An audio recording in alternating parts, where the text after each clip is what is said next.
Ação dos espíritos sobre os fluidos. Criações fluídicas, fotografia do pensamento. 13. Os fluidos espirituais que constituem um dos estados do fluido cósmico universal são, propriamente falando, a atmosfera dos seres espirituais. É o elemento de onde eles retiram os materiais sobre os quais operam. É o meio onde se passam os fenômenos especiais, perceptíveis à visão e ao ouvido do espírito, e que escapam aos sentidos carnais, impressionáveis unicamente pela matéria tangível, onde se forma essa luz particular ao mundo espiritual, diferente da luz ordinária, por suas causas e seus efeitos. É, enfim, o veículo do pensamento, como o ar é o veículo do som. 14. Os espíritos agem sobre os fluidos espirituais, não os manipulando como os homens manipulam os gases, mas com a ajuda do pensamento e da vontade. O pensamento e a vontade são para o espírito o que a mão é para o homem. Pelo pensamento, eles imprimem a estes fluidos tal ou tal direção, aglomeram-nos, combinam ou dispersam, formam conjuntos tendo uma aparência, uma forma, uma cor determinadas. Mudam-lhes as propriedades como um químico muda dos gases ou outros corpos, combinando-os segundo certas leis. É a grande oficina ou laboratório da vida espiritual. Algumas vezes, estas transformações são o resultado de uma intenção. Frequentemente, elas são o produto de um pensamento inconsciente. Basta o espírito pensar em uma coisa para que esta coisa se produza, como basta modular o ar para que este ar repercuta na atmosfera.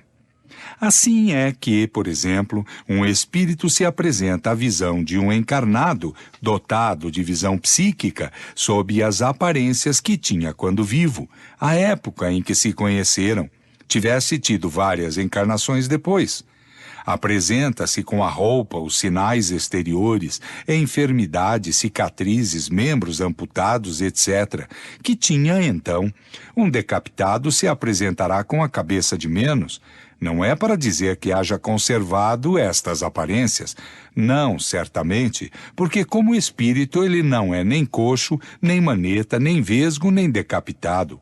Mas o seu pensamento, reportando-se à época em que era assim, seu perispírito toma-lhe imediatamente as aparências, que deixa do mesmo modo instantaneamente, desde que o pensamento cesse de agir.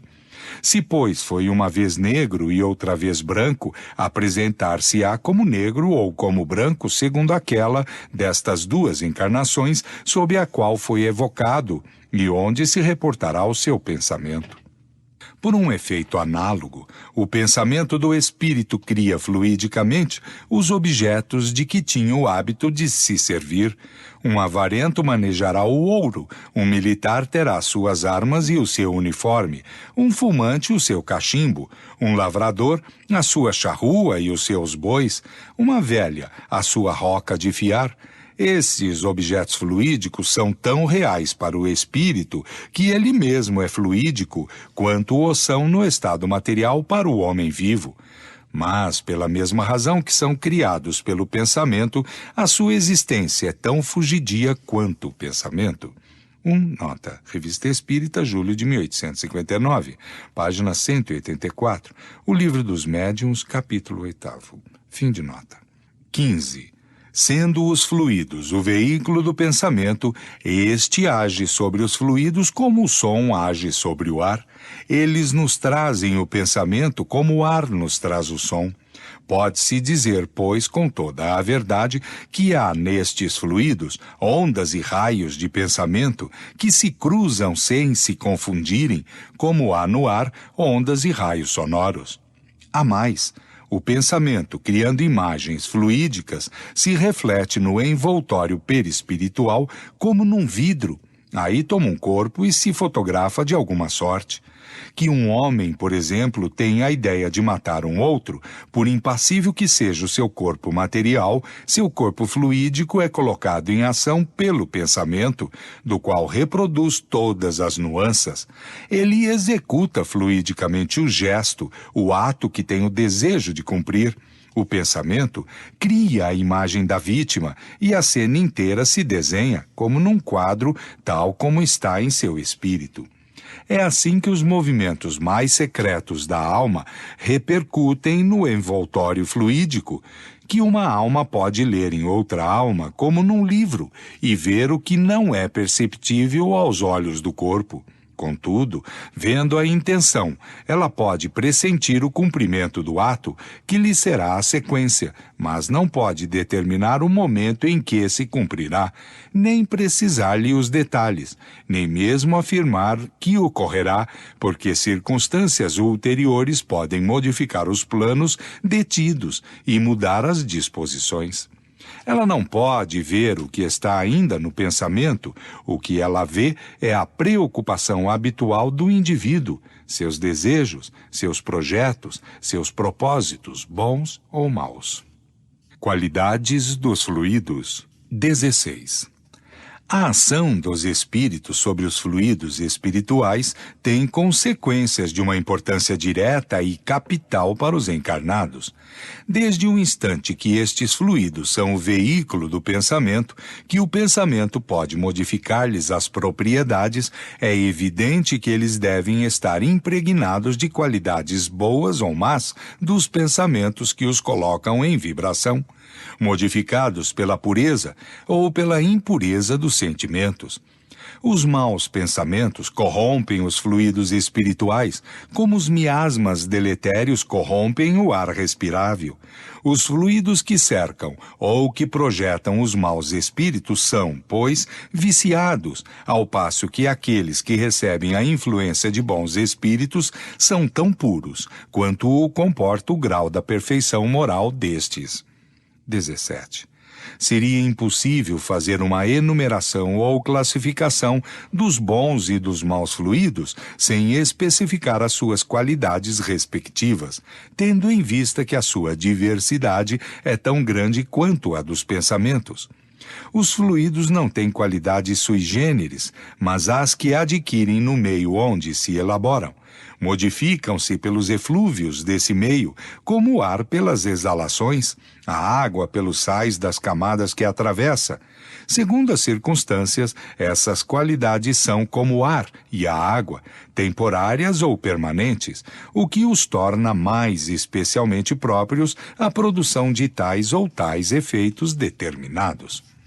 Os fluidos não têm denominações especiais, como os odores são designados por suas propriedades, seus efeitos e seu tipo original. Sob o aspecto moral, carregam a marca dos sentimentos do ódio, da inveja, do ciúme, do orgulho, do egoísmo, da violência, da hipocrisia, da bondade, da benevolência, do amor, da caridade, da doçura, etc. Sob o aspecto físico, são excitantes, calmantes, penetrantes, adstringentes, irritantes, dulcificantes, soporíferos, narcóticos, tóxicos, reparadores, eliminadores, tornam-se força de transmissão ou de propulsão, etc. O quadro dos fluidos seria, pois, o de todas as paixões, das virtudes e dos vícios da humanidade, e das propriedades da matéria correspondendo aos efeitos que eles produzem. 18. Sendo os homens, os espíritos encarnados, eles têm em parte as atribuições da vida espiritual, porque vivem desta vida quanto da vida corpórea. Primeiro durante o sono e frequentemente no estado de vigília. O espírito em se encarnando conserva o seu perispírito com as qualidades que lhe são próprias e que, como se sabe, não está circunscrito pelo corpo, mas irradia todo ao redor e o envolve como de uma atmosfera fluídica. Pela sua união íntima com o corpo, o perispírito desempenha um papel preponderante no organismo. Pela sua expansão, coloca o espírito encarnado em relação mais direta com os espíritos livres e também com os espíritos encarnados. O pensamento do espírito encarnado age sobre fluidos espirituais como os dos espíritos desencarnados. Ele se transmite de espírito a espírito pela mesma via, e segundo seja bom ou mal, saneia ou vicia os fluidos circundantes. Se os fluidos ambientes são modificados pela projeção dos pensamentos do espírito, seu envoltório perispiritual, que é parte constituinte de seu ser, que recebe diretamente e de maneira permanente a impressão de seus pensamentos, deve mais ainda carregar a marca de suas qualidades boas ou más. Os fluidos viciados pelos eflúvios dos maus espíritos podem se depurar pelo distanciamento destes, mas o seu perispírito será sempre o que é, enquanto o próprio espírito não se modificar. Sendo o perispírito dos encarnados de uma natureza idêntica à dos fluidos espirituais, assimila-os com facilidade, como uma esponja se embebe de líquido. Estes fluidos têm sobre o perispírito uma ação tanto mais direta que por sua expansão e sua irradiação se confunde com eles. Estes fluidos, agindo sobre o perispírito, este, por sua vez, reage sobre o organismo material com o qual está em contato molecular. Se os eflúvios são de boa natureza, o corpo sente-lhes uma impressão salutar. Se são maus, a impressão é penosa. Se os maus são permanentes e enérgicos, eles podem determinar desordens físicas. Certas doenças não têm outra causa. Os meios onde superabundam os maus espíritos são, pois, impregnados de maus fluidos, que são absorvidos por todos os poros perispirituais, como se absorvem pelos poros do corpo os miasmas pestilentos. 19. Assim se explicam os efeitos que se produzem nos lugares de reunião. Uma assembleia é um foco onde se irradiam pensamentos diversos. É como uma orquestra, um coro de pensamentos onde cada um produz a sua nota. Disso resulta uma multidão de correntes e de eflúvios fluídicos, dos quais cada um recebe a impressão pelo sentido espiritual. Como num coro de música, cada um recebe a impressão dos sons pelo sentido do ouvido. Mas, do mesmo modo que há raios sonoros harmônicos e discordantes, há também pensamentos harmônicos e discordantes. Se o conjunto é harmonioso, a impressão é agradável. Se é discordante, a impressão é penosa. Ora, por isso não há necessidade de que o pensamento seja formulado em palavras. A irradiação fluídica não existe menos, quer seja expressada ou não. Tal é a causa do sentimento de satisfação que se experimenta numa reunião simpática, animada de bons e benevolentes pensamentos. Ali reina como uma atmosfera moral saudável, onde se respira com facilidade. Ali sente-se reconfortado porque está impregnado de eflúvios fluídicos salutares. Mas se ali se misturam alguns pensamentos maus, eles produzem o efeito de uma corrente de ar gelado num meio tépido ou de uma nota falsa num concerto. Assim se explicam também a ansiedade, o mal-estar indefinível que se sente no meio antipático, onde os pensamentos malévolos provocam como correntes de ar nauseante. 20. O pensamento produz, pois, uma espécie de efeito físico que reage sobre o moral. É o que só o Espiritismo poderia fazer compreender. O homem o sente instintivamente, uma vez que procura as reuniões homogêneas ou simpáticas, onde sabe que pode aurir novas forças morais. Poder-se-ia dizer que ali recupera as perdas fluídicas, que tem cada dia pela irradiação do pensamento, como recupera pelos alimentos as perdas do corpo material. É que, com efeito, o pensamento é uma emissão que ocasiona uma perda real nos fluidos espirituais espirituais e, por consequência, nos fluidos materiais, de tal sorte que o homem tem necessidade de se retemperar nos eflúvios que recebe de fora. Quando se diz que um médico cura os seus doentes com boas palavras, enuncia-se uma verdade absoluta, porque o pensamento benevolente leva com ele fluidos reparadores que agem sobre o físico tanto quanto sobre o moral. 21. Sem dúvida, dir-se-á é possível evitar os homens que se sabem mal intencionados, mas como se subtrair à influência dos maus espíritos que pululam ao redor de nós e penetram por toda a parte sem serem vistos? O meio é muito simples, porque depende da vontade do próprio homem, que carrega em si o preservativo necessário. Os fluidos se unem em razão da semelhança de sua natureza. Os fluidos dessemelhantes se repelem.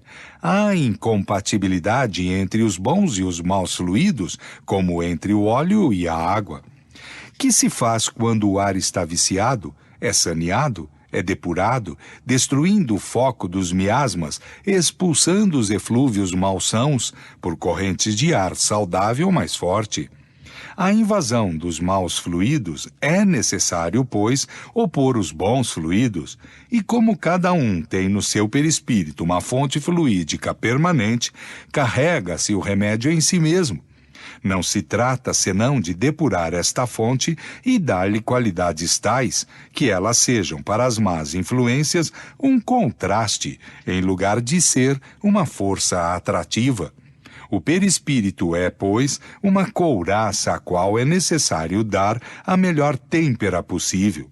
Ora, como as qualidades do perispírito estão em razão das qualidades da alma, é necessário trabalhar no seu próprio melhoramento, porque são as imperfeições da alma que atraem os maus espíritos.